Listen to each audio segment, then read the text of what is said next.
Bueno, muy buenas tardes. Mi nombre es Claudio Venegas. Yo soy el gerente general de AirLife en Perú. Muchas gracias a todos por acompañarnos hoy día en este conversatorio. Muchas gracias a ti, Paula, por tu tiempo. Sé que tienes una agenda full el día de hoy, al igual que ayer. Así que muchísimas gracias. Quiero partir compartiendo un video ya de la compañía para que aquellos que no nos conocen aún sepan a qué nos dedicamos, en qué industrias trabajamos y que eso los ayude a seguir mejor el conversatorio de hoy día.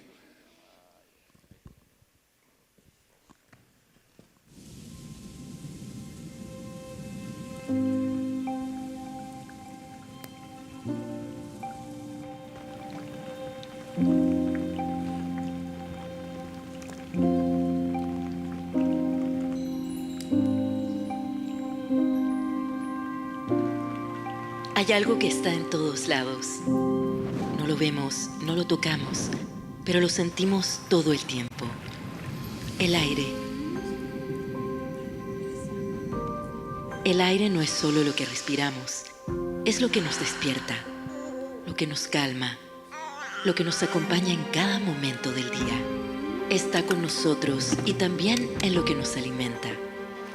Durante mucho tiempo pensamos que el aire era solo aire, algo que estaba ahí y ya. Pero desde hace 30 años sabemos algo distinto. Sabemos que el aire influye en cómo nos sentimos, cómo trabajamos, cómo descansamos, cómo vivimos y también en lo que alimenta al mundo. Hace más de 30 años, en AirLife, decidimos mirar el aire de otra forma, no como un problema, sino como una oportunidad de mejorar la vida de las personas. Rediseñamos el aire, lo purificamos, lo transformamos en bienestar y calidad, porque creemos que el aire puro no debería ser un lujo, sino un estándar para todos. En movimiento, el bienestar también importa. En cada viaje, en cada trayecto, en cada historia que ocurre dentro de un auto. AirLife convierte la movilidad en una experiencia más limpia, más segura, más humana. Y ayuda a marcas y talleres a cuidar la salud de quienes confían en ellos. En espacios cerrados, el aire define cómo vivimos ese espacio. AirLife transforma oficinas, clínicas, colegios y espacios públicos en lugares donde el bienestar se siente. Porque donde hay personas, debe haber aire limpio. En alimentos, la confianza también se respira.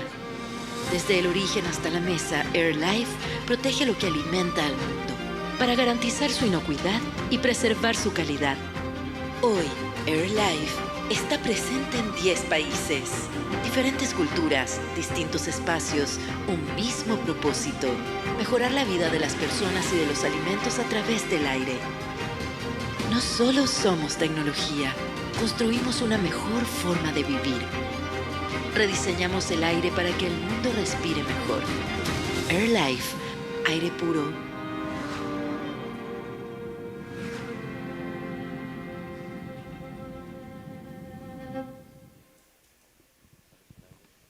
Ya, gracias. Paula, bueno, antes de comenzar, quiero compartir una reflexión y ahí la primera pregunta, y es, cada vez que uno ve o analiza la post-cosecha, en general siempre el foco está en la cadena de frío, en los tiempos en que la fruta tiene que pasar de una fase a otra, en humedad, temperatura, optimización logística. Todo eso es sumamente importante, pero poco foco creo que se le da a la calidad del aire. Entonces, lo primero es preguntarte si estás de acuerdo con eso y luego, ¿a qué crees tú que se atribuye? Bueno, antes que todo, Claudio, gracias por invitarme, porque la verdad quiero comentar también antes de partir que, y responder tu pregunta, que yo la tecnología la conozco hace casi 10 años. Evaluada en distintas opciones, buscando distintas fórmulas para que la tecnología llegara mejor a la fruta para solucionar problemas de post cosecha, evidentemente. Y en ese entendido, lo que tú comentabas es una realidad. Yo creo que poco evaluamos y analizamos qué ocurre a nivel de aire, flujos de aire prefríos, y qué pasa con el aire cuando atraviesa la fruta, cómo van las cargas, incluso a nivel de la operación internamente, en las cámaras de frío y en los espacios donde trabajan las personas. Es poco analizado y poco evaluado. Y evidentemente lo que no se evalúa no lo podemos medir.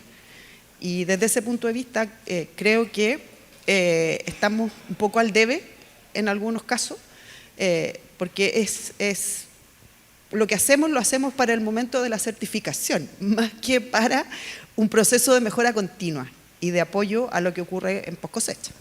Claro. Y Paula, ¿tú crees una realidad propia de Perú o es algo que has visto en mercados internacionales, digamos, que se deja para después la preocupación en lo que es calidad de aire?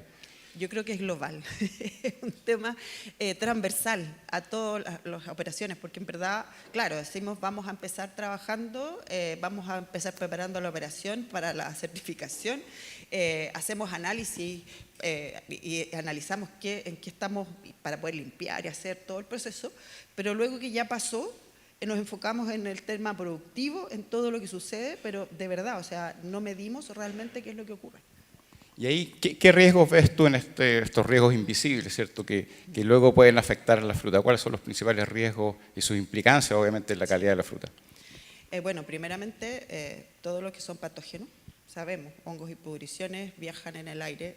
Puedo perfectamente tener una fruta muy limpia, muy bien, pero si no tengo un prefrío limpio y un flujo de aire limpio, esa fruta se puede volver a recontaminar. Se puede recontaminar en una cámara, si hago un proceso sanitizado previo.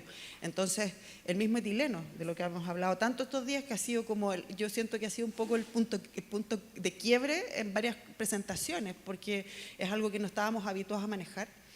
Entonces, desde ese punto de vista, el aire, el etileno viaja, es muy lábil, y las partículas son extremadamente móviles y con muy baja proporción causamos un efecto en la fruta. Entonces, si tenemos un aire que no tiene la particularidad de generar un proceso de sanitizado, estamos contribuyendo a aumentar ese riesgo y lo vamos viendo y tenemos riesgos con problemas. Claro, eso tiene implicancias, hemos estuvo riesgos con problemas. Y en eso, Paula, no sé si puedes compartir con nosotros algún caso real, digamos, obviamente sin mencionar el nombre de la agroexportadora, pero sí, que hayan visto problemas en destino, rechazo, castigo de precio, etcétera, que después, buscando con los equipos técnicos o de calidad, viendo esa trazabilidad, hayan visto que el problema, o gran parte del problema, fue una mala gestión de la calidad de aire.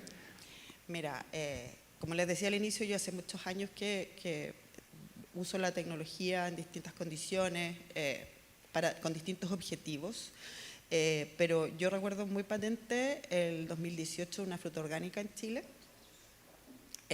Tuvimos un problema, la fruta aparentemente iba bien y llegó a destino muy mal. Y en ese minuto estábamos comenzando a trabajar que hoy día es Herbalife, en ese minuto era Opción, que es el nombre del plasma no térmico que ustedes promueven. ¿Y qué pasaba?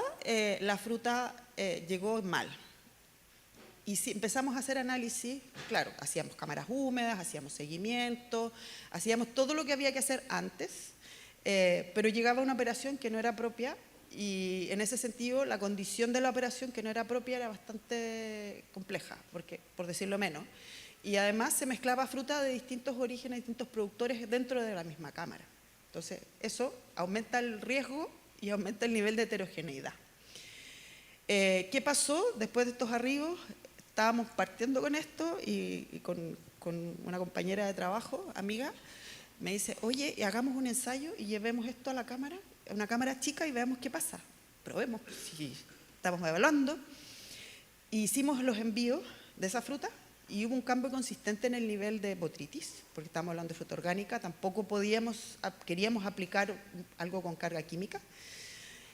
Y además notamos ciertos cambios de la condición de la fruta, no solo desde el punto de vista del nivel de botrytis, que era el punto crítico en ese momento, sino que también otros cambios que empezamos a evaluar y analizar por qué se debían.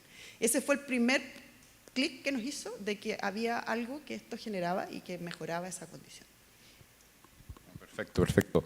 Paula, ¿y cómo ves tú cuáles son los errores o esas omisiones que se generan en el packing con respecto a la gestión de la calidad de aire? Porque cuando uno va a visitar clientes muchas veces nos dicen, no, nosotros limpiamos la planta a cada rato, todos los días, por supuesto, con la campaña APIC o no, y muestreos microbiológicos antes, durante y después, pero a veces la práctica no es igual a la teoría y se generan estos problemas. ¿Cuáles crees tú que son las razones o los errores que se están cometiendo en esta poca gestión de la calidad de aire? Sí, la presión de la temporada nos lleva a todos a seguir avanzando y seguir avanzando. Y la verdad, lo que te decía, he hecho un proceso a partir de las experiencias y que lo aplico en algunas operaciones cuando empiezo a ver problemáticas críticas, y que es algo muy simple, que es usar un bioluminómetro para medir unidades de formador de colonias, y con eso ella sabe, y en el fondo con eso podemos determinar cargas. Ahora, si tenemos cargas altas, podemos ir al laboratorio, tomar una muestra con una placa con agar, pero no analizamos realmente qué es lo que pasa. Y eso lo seguí aplicando. De hecho, hoy tengo una presentación más tarde donde voy a mostrar un poco un pantallazo de eso y cómo podemos impactar en la mejora de la condición. Porque realmente, hablándolo con patólogos, en ese minuto, cuando partimos con estos ensayos y estas pruebas, años atrás, lo llevamos y lo analizamos en el laboratorio, hicimos todo el procedimiento y claro, fuimos con los patólogos y el patólogo dice esto es contaminación cruzada. Y claro, yo puedo decir, puedo ver mi cámara y generalmente no las limpian hasta que no empieza a oler a hongo, porque eso pasa. Y eso es un tema cuando ya tenemos niveles de unidades formadoras de colonia, no sé, 100 y algo mil, o a veces más, mucho más, que eso ya es crítico. Claro, tenemos una idea de que si tenemos un UFC con un bioluminómetro de alrededor de menos de 50 UFC, podemos decir que estamos relativamente bien. Ahora, no es limpio, lo inocuo sería 0. Pero en el fondo, el error más grande es pensar que porque yo no veo, no existe el problema. Y eso es crítico. Y como te digo, a nivel de prefrío, a nivel de cámara, que es como el punto crítico que no miramos y es donde muchas veces se genera esta contaminación cruzada. Sí, no, bueno, que efectivamente nosotros muchas veces los clientes nos dicen que, bueno, al final también en el pic de la campaña no tienen el tiempo para hacer limpiezas profundas, especialmente los túneles, que después todo el aire forzado pasa con contaminación y pasa lo que dices tú, contaminación cruzada, fruta que venía limpia y salió del túnel sucia. ¿Y crees tú, Paula, que una de las razones también es subestimar el costo que tiene esto aparejado? Porque evidentemente hay rechazos, hay mermas en origen, ciertos rechazos en destino, etcétera, pero también hay otros costos sumamente ocultos que son la credibilidad que tiene el exportador cuando la fruta no llega en tiempo y forma, ¿cierto? Y la reputación que queda en adelante al cliente, digamos. Bueno, eso pasa, comercialmente hablando hoy día es crítico tener visibilidad, estar en el anaquel de supermercado. O sea, lo vemos todos los días en los destinos y el hecho de incumplirle a un cliente es crítico. Entonces, la primera vez te ponen una multa y te dicen, te voy a hacer, pasa esto, y la segunda vez te dicen, oye, ya no te puedo aceptar la fruta en esta condición. La tercera vez ya te dicen, no quiero más fruta. Entonces, eso implica un costo de no presencia primero en el anaquel, que muchas veces no lo consideramos, y luego todo el procedimiento adicional. Además que si tú llegas con un contenedor malo, el contenedor malo no es solo tomar la fruta y ir a tirarla. Tú tienes que pagar para que esa fruta se tire y además tienes todos los costos asociados a todo el proceso de empacado y todo el proceso de tránsito, material y servicio. Entonces, esa mirada como que muchas veces no la tenemos. Decimos, ah, bueno, el contenedor llegó malo, ya llegó malo, pero ¿qué pasó? Más todo el riesgo también que puede haber en base a la marca país, porque es un exportador, pero al final queda mal la marca Paraguay, digamos que la marca Perú. Sí. Y Paula, un poco ya concluyendo, claro, el aire puede ser un enemigo, pero bien gestionado puede ser un gran aliado. Como decías tú ayer en tu presentación, la calidad la define el huerto, pero obviamente en post cosecha todas las tecnologías tenemos que apuntar a la prevención, a mantener la calidad lo más alta posible. Y en esa mirada, tú que conoces, como decías al comienzo, nuestra tecnología, ¿cómo crees que AirLife puede ayudar a preservar en post cosecha la calidad de la fruta? Mira, a mí me gusta, hoy día hay una presión global por bajar cargas químicas. Eso es una realidad que se va haciendo cada vez más patente. Entonces tenemos que buscar tecnologías que sean inocuas y que preserven la calidad y condición de la fruta por un tiempo más prolongado y al mismo tiempo que no comprometan Ayer cuando hablaba yo del tema de la heterogeneidad que estamos viendo y observando en las cosechas y todo lo que pasa posteriormente, muchas veces me dicen, después de la cosecha, el gasificado, de hecho hay una imagen que voy a mostrar hoy que habla un poco de la consecuencia de aquello. No es que a mí no me guste la gasificación o la sanitización con anhídrido sulfuroso. Yo siento que hay veces que no es 100% necesaria, y si a eso le sumo una fruta heterogénea, voy a comprometer aún más la condición interna de ese fruto, porque lo voy a someter de 30 grados del huerto a 80 grados en la cámara, y no me digan que el proceso dura 30 minutos, porque en la realidad eso no pasa. Escasas veces pasa. La fruta permanece más tiempo dentro de la cámara del que debería permanecer. Seamos realistas. Y luego de eso vienen algunos quiebres térmicos posteriores por temas de temperaturas dentro de la cámara empacado, del proceso empacado, etc. Entonces, si yo someto a todo esos estrés a la fruta, me estoy gastando mi cuenta corriente acá, y cuando me la tengo que gastar es allá, en destino, en el que sea. Entonces, cuando yo tengo la oportunidad de generar un proceso de sanitización a baja temperatura, yo creo que eso le va a ayudar a cuidar mi fruta. Por otro lado, tenemos que considerar que en el caso del gas que ustedes promueven, que venden, ¿qué me ha pasado a mí? He tenido experiencias en que aumentaba la firmeza y se preservaba la firmeza. Teníamos una buena condición de fruta, una baja carga de patógenos, y al mismo tiempo la firmeza se preserva, porque en la particularidad, y lo voy a comentar porque en realidad lo estudiamos, lo evaluamos, porque en destino me decían, oye, esta fruta llegó bien, pero ¿qué pasó? Porque está firme en variedades que son variedades mucho más antiguas y que en ese minuto, orgánicas, no teníamos muchas opciones para poder lograr un arribo en buena condición. Y orgánicas y del sur de Chile, que muchas veces salían sometidas a procesos de lluvia. Entonces decíamos, ¿qué está pasando? Y claro, había un proceso de sellado de la cicatriz pelicelar de la herida, que es por donde más pierde agua el arándano, y eso contribuía a mantener el agua dentro, literalmente, y el fruto se mantenía firme. Entonces, si tú me preguntas a mí qué prefiero, considerando todo lo que está ocurriendo hoy día a nivel global, prefiero hacer algo, porque en algunos casos no es tan necesario someter a la fruta al horno, sino que usar un proceso que pueda contribuir a preservar mejor su calidad de condición. Perfecto. Muchas gracias, Paula. Sé que tienes más reuniones y mesas ahora, sé que estás con poco tiempo. Gracias por tu tiempo. Muchas gracias a todos ustedes por asistir. Bueno, como AirLife, y vieron en el video, reafirmo el compromiso de cuidar el bienestar de las personas a través del aire que respiramos y el aire que cuida los alimentos, ¿ya? Así que muchas gracias. Cualquier duda, cosa, interrogante que tengan, estamos obviamente en nuestro stand ahí en el fondo a la derecha, así que están todos cordialmente invitados a conversar. Muchas gracias. Gracias.